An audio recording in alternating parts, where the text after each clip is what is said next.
Welcome back to another episode of Infidelity Tales Lab. We're thankful for your continued viewership. Before we begin, tell us, where in the world are you watching from? We love knowing our global reach. Now, let's dive into today's story. Chapter 1. The Foundation. Connor Mitchell stood at the floor-to-ceiling windows of his corner office, watching the December snow blanket downtown Austin. At 38, he commanded respect in both boardrooms and back alleys, a skill set honed during 8 years as a Navy SEAL before transitioning to private military contracting. His security consulting firm, Titan Defense Solutions, had grown from a one-man operation to a multi-million-dollar enterprise in just 5 years. The nickname, The Cleaner, had followed him from the teams to civilian life. When problems needed to disappear completely, whether insurgent cells in Kandahar or corporate espionage in corporate America, Connor made them vanish without a trace. Clean, efficient, permanent. He adjusted his charcoal suit and checked his Omega Seamaster. Diana would be expecting him for their anniversary dinner at the Driscoll Hotel. 7 years of marriage, though lately she'd grown distant. More shopping trips with friends, longer spa weekends, hush phone calls that ended when he entered the room. Connor's assistant, Beverly, knocked and entered. "Mr. Mitchell, your cousin Tyler's here. Says it's urgent." Tyler Hammond shuffled in, his usual nervous energy amplified. At 35, Tyler worked as Connor's operations manager, a position Connor had created more from family loyalty than necessity. Tyler had always lived in Connor's shadow, from high school football to military service that ended after 6 months due to anxiety issues. "Connor, buddy, we need to talk." Tyler's eyes darted around the office. "It's about the Christmas timeline for the Peterson contract." Connor studied his cousin's fidgeting hands, the slight sweat despite the December chill. Tyler was lying. Connor's training had taught him to read micro-expressions, stress indicators, deception tells. Tyler exhibited all three. "The Peterson contract is on schedule," Connor said calmly. "What's really on your mind?" Tyler forced a laugh. "You always were paranoid. Look, I just wanted to make sure everything's perfect for your anniversary. Diana mentioned you're going somewhere special." Connor hadn't told Tyler about dinner plans. Only Diana knew. "Just dinner at the Driscoll," Connor replied, watching Tyler's pupils dilate slightly, another stress indicator. Great. Well, I should head out. Tell Diana I said happy anniversary." After Tyler left, Connor sat in his leather chair, fingers steepled. Something was wrong. His instincts had kept him alive through 3 combat deployments and countless private operations. They were screaming now. He opened his laptop and accessed Titan's internal security system. Every employee's keycard access, computer activity, and phone records were monitored, a necessity in his business. Tyler's activity showed normal patterns until 3 weeks ago, when he'd started accessing Connor's personal calendar and financial files he had no business viewing. Connor's jaw tightened. Family or not, betrayal was betrayal. His phone buzzed with a text from Diana. "Rain check on dinner? Emergency with mom. Love you." Diana's mother had been dead for 2 years. Connor leaned back, his mind shifting into operational mode. 2 lies in one afternoon from the 2 people closest to him. In the field, this would trigger immediate counter-surveillance and threat assessment protocols. He opened his safe and retrieved a small device, a GPS tracker no bigger than a button. His wedding ring felt suddenly heavy as he slipped the tracker into his pocket. Time to find out what his wife and cousin were really up to. Chapter 2. The Discovery. Connor's modified Ford Raptor followed Diana's BMW from a distance as she navigated Austin's evening traffic. The GPS tracker he'd placed on her car 3 days ago had led him to several interesting locations. Tyler's apartment twice, a law office in downtown Austin, and now the parking garage of the Four Seasons Hotel. Through his binoculars, Connor watched Diana emerge from her car wearing the red dress he'd bought her in Milan, the one she claimed was too fancy for anywhere. She checked her phone and walked toward the hotel's rear entrance. Connor's jaw clenched. The Four Seasons was where they'd spent their honeymoon. His earpiece crackled. "Ugh, this is Raven. Target 2 entering building, east side." Rebecca, his sister and business partner, had positioned herself in the hotel's lobby bar. At 34, Becca had inherited the family's military genetics, serving 6 years as Army intelligence before joining Titan. Copy, Raven. I'm moving to observation point 2. Connor entered through the main lobby, his tailored suit and confident bearing marking him as another wealthy guest. He made his way to the mezzanine level overlooking the restaurant. Through the decorative railing, he saw Diana at a corner table. Across from her sat Tyler, but they weren't alone. A third man, tall and silver-haired, faced away from Connor. All three leaned forward in intense conversation, occasionally glancing around the restaurant. Connor activated the parabolic microphone hidden in his watch, a gift from his days working with the CIA. The device could pick up conversations from 50 yards away.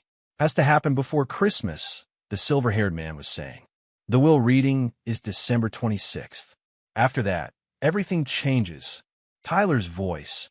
But what if he gets suspicious? Connor's not stupid. He knows people. He's not going to suspect his loving wife and trusted cousin, Diana replied coldly. Besides, once the accident happens, it won't matter what he might have figured out. Connor's blood turned to ice. Accident. The silver-haired man turned slightly, revealing his profile. Leonard Vasquez, Diana's divorce attorney. Connor recognized him from background checks he'd run when Diana mentioned needing legal advice about her late mother's estate. The inheritance from his grandfather is worth $47 million, Vasquez continued. Split between you, Diana. It's enough to disappear anywhere. But the window closes after Christmas. The old man's lawyers made that very clear. Connor's mind raced. His grandfather had died 8 months ago, leaving Connor everything. But the will contained a bizarre clause. If Connor died before the first Christmas following his grandfather's death, the inheritance would be split equally between Diana and Tyler as the next closest relatives. At the time, Connor had thought it was just eccentric legal maneuvering. Now he understood it was a death sentence. The plan is already arranged, Tyler said. Connor thinks we're going to Dallas for the Morrison contract review. I've made sure he'll want to pilot himself. You know how he is about control. Diana laughed, a sound that once made Connor's heart race. He always said flying was freedom. Ironic, isn't it? Connor had logged over 2,000 flight hours in military and civilian aircraft. But if someone tampered with his plane, what about the insurance investigation? Diana asked. Pilot error, Vasquez replied smoothly. Bad weather, mechanical failure. These things happen. I have contacts in the FAA who owe me favors. Connor closed his eyes, feeling the familiar calm that descended before combat operations. His grandfather had always said Connor was too trusting with family. The old man had been right. His earpiece crackled again. Uck, we have movement. Target 2 is heading to the ladies' room. Connor stood and moved toward the stairs. When Diana emerged from the restroom, she nearly collided with him. Connor, her face went white. What are you doing here? Business meeting ran late. Thought I'd grab a drink before heading home. He smiled, the same easy grin that had charmed her 7 years ago. What about your mom's emergency? Diana's recovery was smooth, but not perfect. Connor caught the micro-hesitation, the slight uptick in her breathing. False alarm. She's fine. I was just meeting Tyler about Christmas plans. Another lie. How thoughtful of you both. Connor kissed her cheek, catching the scent of expensive perfume, not the one he'd bought her. I'll see you at home. As he walked away, Connor activated his phone's recording app. Time to gather evidence. Not for the police. They'd never understand the nuances of what he was planning. This was personal now. And when things became personal, the cleaner came out to play. Chapter 3. The Sister's Warning. Connor's home office resembled a scaled-down version of a military command center. Multiple monitors displayed security feeds, financial data, and communication intercepts. Rebecca sat across from his desk, her laptop open to surveillance footage from the Four Seasons. I ran facial recognition on the attorney, she said, turning her screen toward Connor. Leonard Vasquez. Divorced 3 times, 2 DUI arrests, gambling problem. He's drowning in debt from bad investments. Connor studied Vasquez's financial records. The man owed 6 figures to some very unfriendly people in Las Vegas. Desperate men made dangerous allies. What about Tyler's recent activities? Rebecca pulled up another file. He's been liquidating assets quietly. Sold his watch collection, emptied his savings account, transferred everything to an offshore account in the Cayman Islands. Classic preparation for disappearing. And Diana, your wife's been busy. Rebecca's voice carried an edge of disgust. 3 separate meetings with divorce attorneys in the past month. She's also been researching life insurance policies and inheritance law. But here's the interesting part. She's been using a burner phone for most of these communications. Connor leaned back in his chair. The tactical picture was becoming clear. This wasn't a spontaneous betrayal born of passion or opportunity. This was a calculated, long-term operation. His phone buzzed. Diana, texting from upstairs. Working late again? Come to bed soon. Red heart. Connor showed Rebecca the message. She made a disgusted sound. 8 months, Connor said quietly. They've been planning this since grandfather's funeral. The timeline makes sense, Rebecca agreed. Diana started acting strange right after the will reading. I thought she was just grieving. Connor remembered that day clearly. The family had gathered in his grandfather's study as the lawyer read the will. When Connor inherited everything, Diana had seemed shocked, almost upset. Tyler had looked sick. Now Connor understood why. There's something else, Rebecca said, her voice careful. I traced Diana's phone records. She's been in contact with someone else. Calls to a number registered to a company called Apex Logistics. Connor's blood chilled. Apex Logistics was a front company used by mercenaries and private military contractors. The kind of people who solve problems with violence for the right price. They're not just planning an accident, he realized.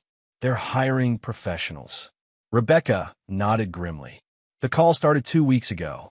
Short conversations, always encrypted, but I managed to trace the company back to Magnus Kellerman. Connor knew that name. Kellerman ran a network of former special operations soldiers who'd gone private sector. They specialized in making wealthy people's problems disappear permanently. How much time do we have? The Dallas trip is scheduled for tomorrow. Tyler's already filed the flight plan.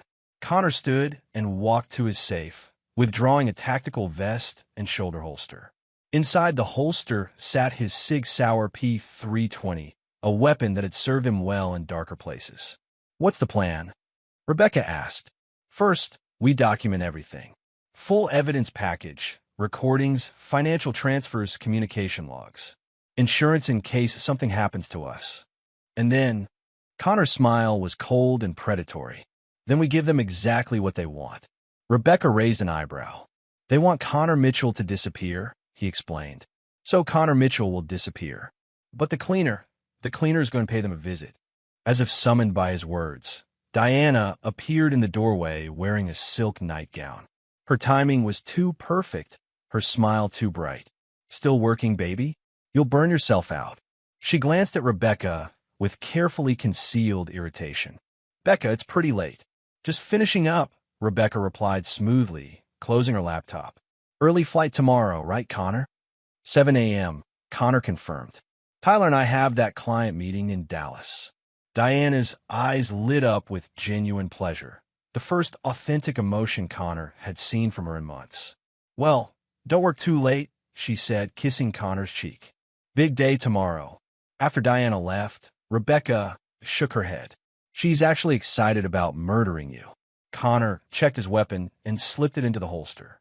She's about to learn why you should never betray someone called the cleaner. The real operation was about to begin. Chapter 4. The Hunt Begins. Connor's hangar sat on the outskirts of Austin Bergstrom International Airport, housing his pride and joy, a Cirrus SR-22 that had cost him nearly $1 million. He arrived before dawn, ostensibly for pre-flight checks, but actually to inspect his aircraft for sabotage. Using a tactical flashlight, he methodically examined every inch of the plane. What he found made his jaw clench with rage. Someone had tampered with the fuel mixture control and loosened bolts on the elevator control cables. In flight, the sabotage would cause engine failure followed by loss of control. The crash would look like pilot error, exactly as Vasquez had described. Tyler arrived 20 minutes later, coffee in hand and an Oscar-worthy performance of casual concern. Ready for Dallas, cuz? Tyler's smile never quite reached his eyes. Just finishing the pre-flight, Connor replied. Want to grab breakfast before we take off? Actually, I already ate. Let's get going. Traffic was murder getting here. Connor pretended to study his checklist while watching Tyler in his peripheral vision.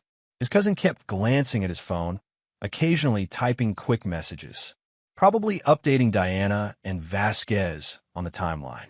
Looks like weather might be an issue, Connor said, pointing to cloud formations on the horizon. Might want to file an alternate flight plan. Tyler's face went pale. I thought you said the weather was perfect. Weather changes, cuz. That's why pilots stay flexible. For the next hour, Connor deliberately delayed their departure with various safety concerns and mechanical checks. Each delay sent Tyler deeper into nervous panic. The man was sweating despite the December cold. Finally, Connor made his move. You know what, Tyler? I'm not comfortable with this weather. Let's postpone until tomorrow. What? Tyler's voice cracked. But the client meeting, I'll call Morrison and reschedule. Better safe than sorry. Connor pulled out his phone and pretended to dial while watching Tyler frantically text someone. Within seconds, Tyler's phone rang. It's Diana, Tyler said, answering immediately. Hey, babe, I mean Diana. Yeah, he wants to postpone. I know, but what can I do? Okay. Tyler hung up and forced another smile. Diana says she needs to talk to you about Christmas plans. She's at the office. Connor nodded, but instead of heading home, he drove to a storage unit across town. Inside, behind stacks of seemingly random boxes, sat his real command center. Military-grade communication equipment, surveillance gear, and weapons that weren't exactly legal for civilian ownership. Rebecca was already there, surrounded by laptops and monitoring equipment. They're panicking, she reported. Diana's made 6 calls in the last hour. 3 to Vasquez, 2 to the Apex Logistics number, and 1 to a number registered to a Magnus Kellerman himself. What did you hear? Diana's pushing for immediate action. She told Vasquez that waiting longer increases the risk of discovery. Kellerman's people are apparently standing by for a green light. Connor studied the surveillance photos Rebecca had taken. Kellerman's team consisted of 4 men, all former military, all with questionable records after leaving service. They'd been staying at a motel near the airport for 3 days. What's their backup plan? From what I gathered, if the plane's sabotage failed, they were going to stage a home invasion. Make it look like a robbery gone wrong. Connor's expression darkened. These people weren't just planning to kill him.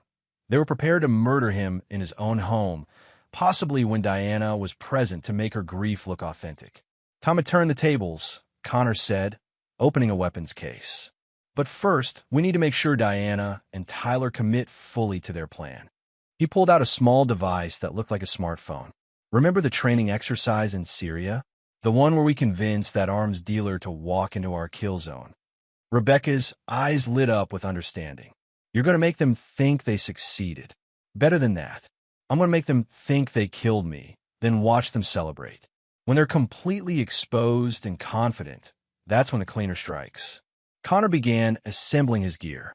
Call Morrison's office and have them confirm that Tyler and I died in a plane crash somewhere over East Texas. Make sure the story reaches the local news. And then, Connor's smile was predatory. Then we see how long it takes Diana to start spending my money. The hunt was about to begin in earnest. Chapter 5, The Trap Springs. At 3:47 p.m., local news stations across Texas reported a tragic plane crash. A Cirrus SR-22 registered to Connor Mitchell had disappeared from radar over East Texas. Search and rescue operations were underway, but weather conditions made immediate recovery unlikely. Connor watched the broadcast from his command center, noting how quickly the story gained traction. Someone had made sure the media was primed for this particular tragedy. His phone exploded with calls and messages, friends, clients, business associates expressing shock and concern. Connor ignored them all, focusing instead on the 3 conversations Rebecca was monitoring in real time. Diana's first call was to Vasquez, her voice shaking with what sounded like genuine grief. Leonard, oh my God, Connor's plane went down. They're saying there might not be survivors. But her second call, 30 minutes later to Tyler, revealed her true nature. "Is it over? Are you sure they won't find anything?" Tyler's response chilled Connor's blood. Kellerman's people confirmed the crash. They tracked the plane until it went down. No survivors possible from that altitude. That confirmed Connor's worst suspicions. Kellerman's team hadn't just sabotaged the plane. They'd been tracking it to ensure the job was completed. Rebecca handed Connor a headset as Diana placed her third call. "Mr. Kellerman? This is Diana Mitchell." "Yes, I'm sorry for your loss, too." "What do you mean payment arrangements?" "But we agreed the payment was contingent on results." "I see." "Yes, I'll have Tyler transfer the funds tonight." Connor raised an eyebrow. Even in death, he was learning new things about his wife. She was negotiating payment for his own murder. "How much?" Rebecca whispered. Connor held up 5 fingers, then a 0.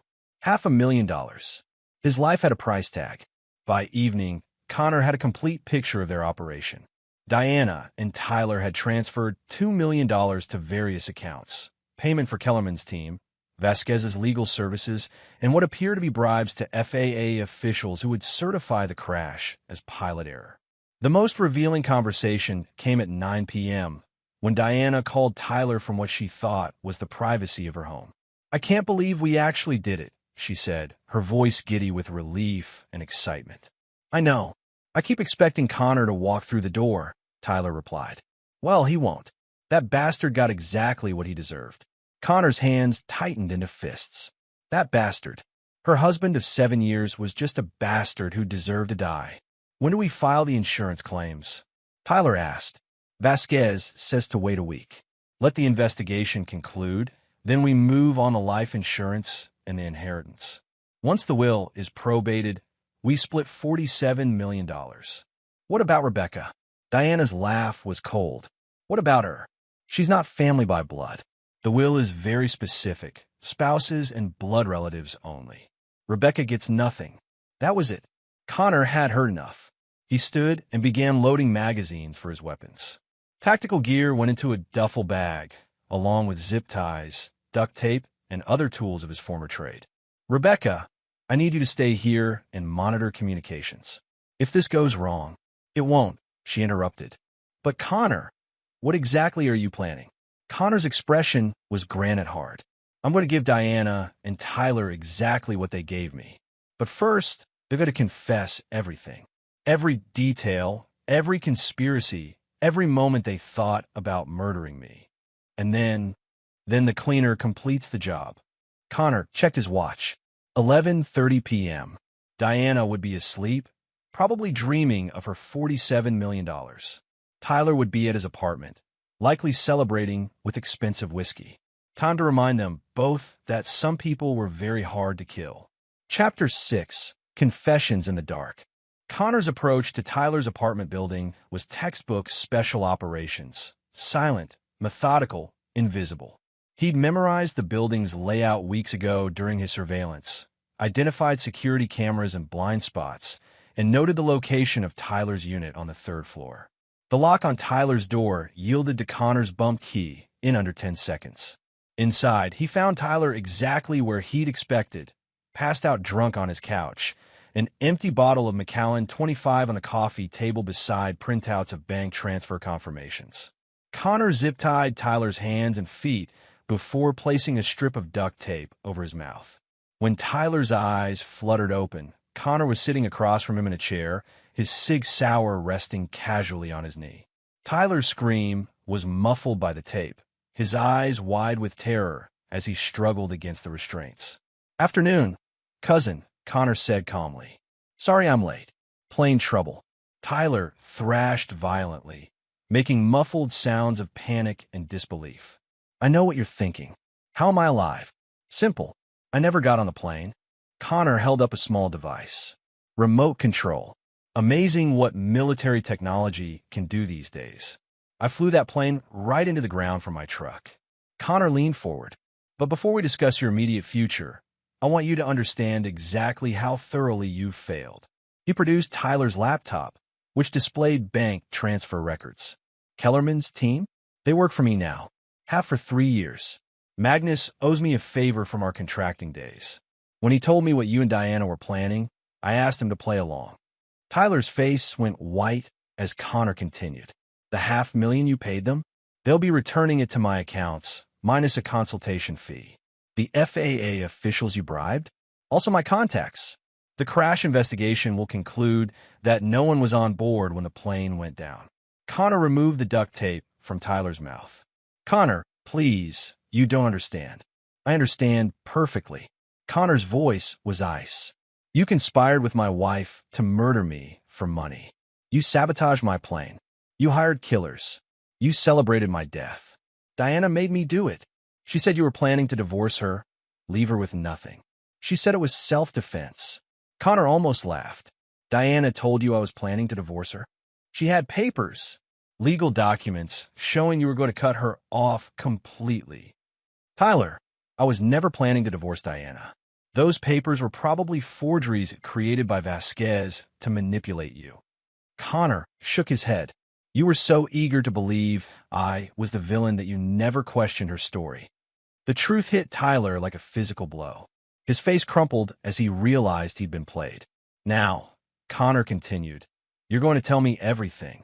Every conversation, every plan, every detail of how you conspired to murder me. And you're going to do it on camera.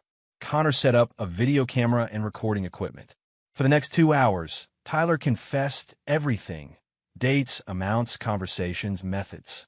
He detailed how Diana had approached him months ago, how she'd gradually convinced him that Connor was their enemy, how she'd promised him millions if he helped eliminate Connor. She said we'd be partners, Tyler sobbed. That after you were gone, she'd need someone she could trust. Did you really think Diana was going to share $47 million with you? Connor asked. Tyler's silence was answer enough. When the confession was complete, Connor reviewed the footage. Tyler had admitted to conspiracy to commit murder, sabotage, and fraud. More than enough to put him away for life. What happens now? Tyler whispered. Connor stood and holstered his weapon. Now you disappear. You're going to kill me? Tyler, killing you would be a mercy. You're going to live with what you've done. But you're going to live somewhere very far away, with people who don't appreciate betrayal. Connor made a phone call. Within an hour, 2 men arrived, former colleagues from Connor's contracting days. They bundled Tyler into a van without a word. Where are you taking him? Tyler screamed as they dragged him away. Afghanistan, Connor replied. There's a warlord there who needs someone to test his minefields. Congratulations, cousin. You just volunteered. As the van disappeared into the night, Connor felt a cold satisfaction. Tyler's fate was sealed. Now, it was Diana's turn. But Diana's punishment would be far more creative than Tyler's exile. Diana had betrayed not just Connor, but their marriage, their vows, their life together. For that, she deserved something special. Connor drove toward home, where his loving wife was probably still mourning his tragic death. Time to give her the surprise of her life. Chapter 7, The Widow's Grief. Diana's performance as the grieving widow was Academy Award-worthy. When Connor observed her through the home security cameras he'd never told her about, she played the part perfectly. Tissue box beside her, red-rimmed eyes, black dress that suggested mourning while accentuating her figure. The funeral was scheduled for Friday, 3 days away. Diana had thrown herself into the planning with what appeared to be desperate grief, but was actually careful stage management. She'd selected an expensive casket, premium burial plot, and catering that would cost more than most people's annual salary. All paid for with Connor's money, naturally. From his command center, Connor monitored Diana's every move. She'd been busy in his absence, meeting with Vasquez to begin probate proceedings, contacting insurance companies about the life insurance policies, and making preliminary inquiries about selling the house. Most interesting was the call she'd placed to a real estate agent about properties in Monaco. I'm thinking of relocating, Diana had said. Somewhere warm. Somewhere I can start fresh after my loss. Connor smiled grimly. Diana was planning to disappear with his money to a country with no extradition treaty. Smart, but not smart enough. Rebecca entered the command center carrying coffee and a folder of documents. Tyler's confession is uploaded to secure servers in 3 countries, she reported. If anything happens to us, Automatic triggers will send copies to the FBI, IRS, and local authorities. Good. What about Diana's activities? She's been in contact with someone interesting. Ever heard of Julian Reeves? Connor's blood chilled. Julian Reeves was Diana's ex-boyfriend from college, the one she claimed to have lost touch with years ago. He was also a convicted felon who'd served time for fraud and identity theft. How long have they been in contact? Best I can tell, about a year. Maybe longer. The communications are encrypted, but I managed to crack some of them. Rebecca handed Connor a printout. Julian's in Monaco. He's been setting up offshore accounts and fake identities. Connor read the communications, his anger building with each line.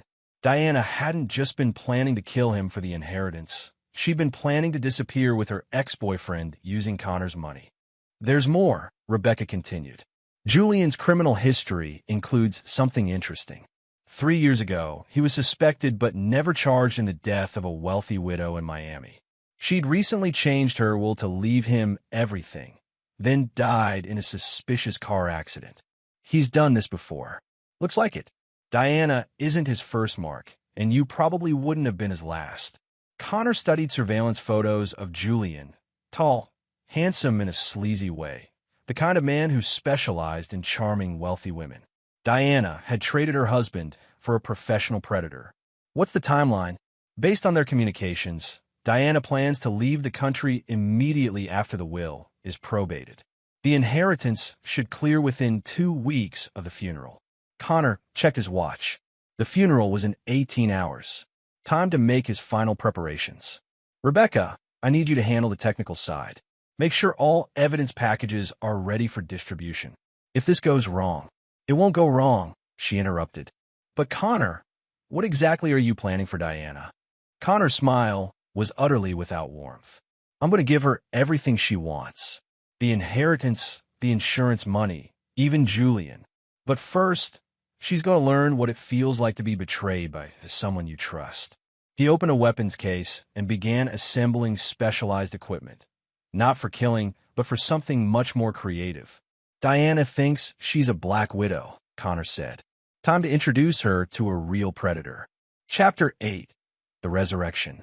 Connor's funeral was a masterpiece of theater. Diana sat in the front row of St. Andrew's Episcopal Church, dabbing her eyes with a black handkerchief as the pastor delivered a eulogy about Connor's service to his country and dedication to his family. The church was packed. Connor's military friends, business associates, and clients had come to pay their respects. Many of them approached Diana afterward, offering condolences and support during her difficult time. Diana played the role perfectly, accepting sympathy with grace and dignity while occasionally breaking down with grief that seemed utterly authentic. From his position in the church balcony, disguised with a beard and glasses, Connor watched his own funeral with clinical detachment. Diana's performance was flawless, but he caught the moments when she checked her phone, the quick glances at her watch, the subtle signs that she was eager for this charade to end. After the service, the procession moved to Oakwood Cemetery, where a mahogany casket was lowered into the ground while Diana threw dirt on top with trembling hands. Connor followed at a distance, noting which attendees were genuine mourners and which were merely curious onlookers. When the ceremony concluded, he watched Diana accept final condolences before being driven home by Rebecca, who was also playing her role as the grieving sister-in-law. That evening, Connor positioned himself in his home's hidden observation room, a space behind a master bedroom that Diana had never discovered. Through one-way mirrors, he watched his widow's true colors emerge. The moment Rebecca left, Diana's grief vanished like a discarded costume. She poured herself a glass of Connor's most expensive wine, kicked off her funeral heels, and called Julian Reeves. "It's done," she said, her voice light with relief. "The bastard is finally in the ground." Julian's voice came through clearly on the speakerphone. "Any problems?" "None. Everyone bought the grieving widow act completely. Even Rebecca seems to believe I actually loved her brother." "When do you fly out?" "Day after tomorrow. The lawyers say the will should be probated within 10 days. Once the money clears, I'll transfer everything to our Monaco accounts." "What about the insurance money?" Diana laughed. a sound that no longer held any beauty for Connor. $20 million in life insurance. They'll have to pay out once the death certificate is filed.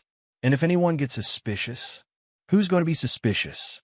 Tyler's disappeared, probably on some bender somewhere. Rebecca inherits nothing, so she has no standing to challenge anything. I'm the grieving widow with ironclad documentation. Connor had heard enough. He activated a remote control device, and every light in the house went out. Julian? Julian, are you there? Diana's voice carried a note of panic as the call dropped. Emergency lighting kicked in, bathing the house in an eerie red glow. Connor's voice came through the home's intercom system, electronically disguised but unmistakably his. Hello, Diana. Diana screamed, dropping her wine glass. Who is this? How did you get in here? I never left, darling wife. Diana ran to the front door, but the electronic locks had engaged. She tried the windows, also locked by the home's security system. Connor, her voice was a whisper. That's impossible. You're dead. I saw them bury you. You saw them bury an empty casket.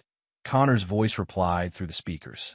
Did you really think the cleaner would be taken down by sabotaged aircraft and hired killers?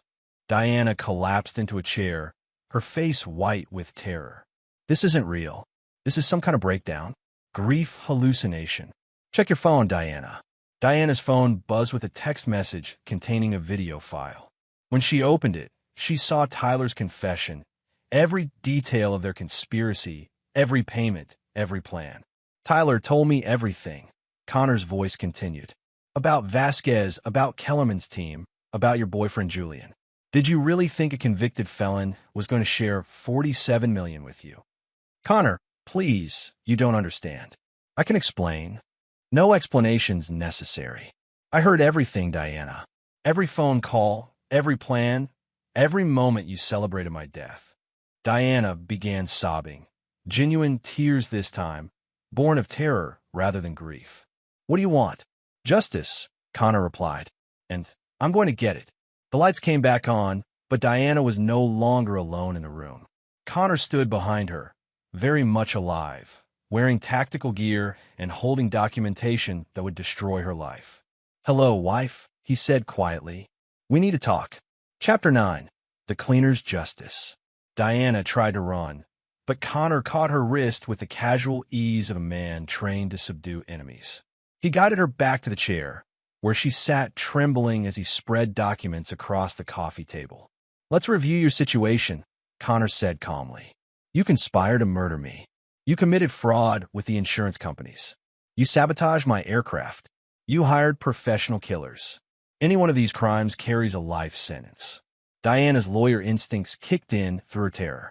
You can't prove any of that. Tyler's gone, and his confession was obtained under duress. Tyler's confession is just the beginning, Connor interrupted. He activated a tablet showing surveillance footage. I have video of you meeting with Vasquez. Audio recordings of your phone calls with Julian. Bank records showing the payments to Kellerman's team. Your own voice celebrating my death. Diana watched the evidence stack against her, her face growing paler with each revelation. But here's what interests me most, Connor continued, producing another document. Your communications with Julian Reeves go back 14 months. Diana said nothing, but her silence was confirmation enough. The inheritance was just convenient timing. You would have found another way to get rid of me eventually. Connor's voice was eerily calm.